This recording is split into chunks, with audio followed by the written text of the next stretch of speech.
Sebuah permintaan sepeda motor berubah menjadi tragedi berdarah yang merenggut nyawa seorang ayah oleh tangan anaknya sendiri. Inilah kisah kelam dari Dusun Kirasa ketika rumah tak lagi menjadi tempat paling aman. Jumat malam, 9 Januari 2026, Dusun Kirasa, Desa Palambarai, Kecamatan Gantarang, mendadak kehilangan denyut ketenangannya. Malam yang seharusnya sunyi dan biasa, berubah menjadi babak paling gelap dalam sejarah satu keluarga yang tak pernah mereka bayangkan sebelumnya.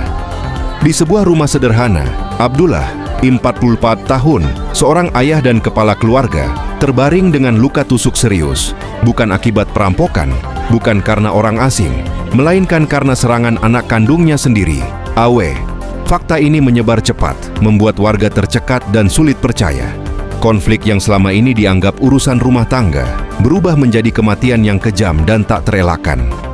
Malam itu, Awe, Abdullah, dan beberapa kerabat berkumpul sambil mengonsumsi minuman keras. Suasana awalnya tampak biasa, namun alkohol seringkali bukan pemicu, melainkan pembuka pintu. Pintu bagi emosi lama, dendam yang disimpan, dan luka yang tak pernah sembuh. Tatapan berubah. Nada bicara meninggi. Ketegangan lama yang ditekan kembali muncul, memicu perang batin antara ayah dan anak di balik dinding rumah itu. Abdullah berusaha mempertahankan wibawa sebagai kepala keluarga, sementara Awe, dengan ego dan amarah yang menumpuk, merasa terus ditekan dan dipatahkan. Tak ada yang benar-benar mendengar, tak ada yang benar-benar mundur. Hingga beberapa menit kemudian, langkah Awe menuju dapur menjadi titik balik. Sebuah langkah yang tak bisa diulang. Di sanalah tragedi dimulai, dari keputusan singkat yang berdampak seumur hidup.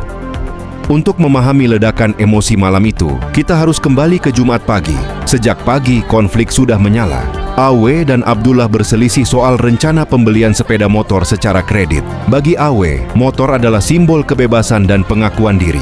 Bagi Abdullah, motor adalah cicilan, beban ekonomi, dan risiko keluarga. Dua pandangan bertabrakan tanpa jalan tengah, memupuk amarah yang terus membesar. Ketegangan memuncak ketika Awe diketahui sempat cekcok dan melakukan kekerasan terhadap ibunya. Abdullah bereaksi keras. Teguran seorang ayah yang ingin melindungi istrinya justru menjadi bahan bakar kemarahan.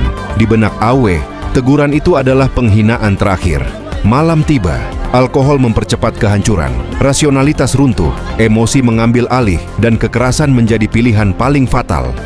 Di area dapur, tanpa peringatan panjang, Awe mengambil senjata tajam dan menyerang ayahnya sendiri. Tidak ada dialog, tidak ada jeda. Serangan terjadi cepat dan brutal. Abdullah terjatuh dengan luka tusuk serius. Kepanikan melanda, teriakan pecah.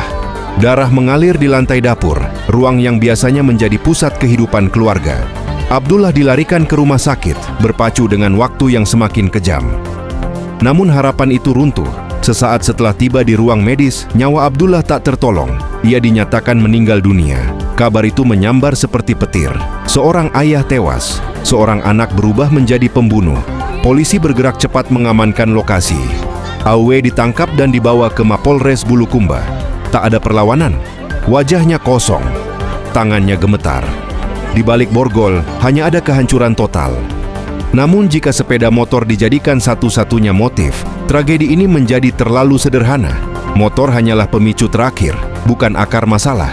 Yang lebih berbahaya adalah komunikasi yang putus, emosi yang ditekan, dan kekerasan yang dibiarkan tumbuh diam-diam. Kini Awe mendekam di sel tahanan.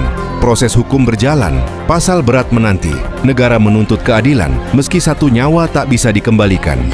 Ironisnya, tragedi ini tak terjadi di jalanan gelap, melainkan di rumah sendiri, di dapur. Di ruang yang seharusnya penuh aroma masakan dan percakapan keluarga, dapur berubah menjadi ruang kematian. Kisah Dusun Kirasa bukan sekadar berita kriminal, melainkan cermin rapuhnya relasi keluarga. Ia memaksa kita bertanya, konflik apa yang hari ini kita anggap sepele, namun diam-diam sedang menunggu waktu untuk berubah menjadi tragedi yang tak bisa diulang.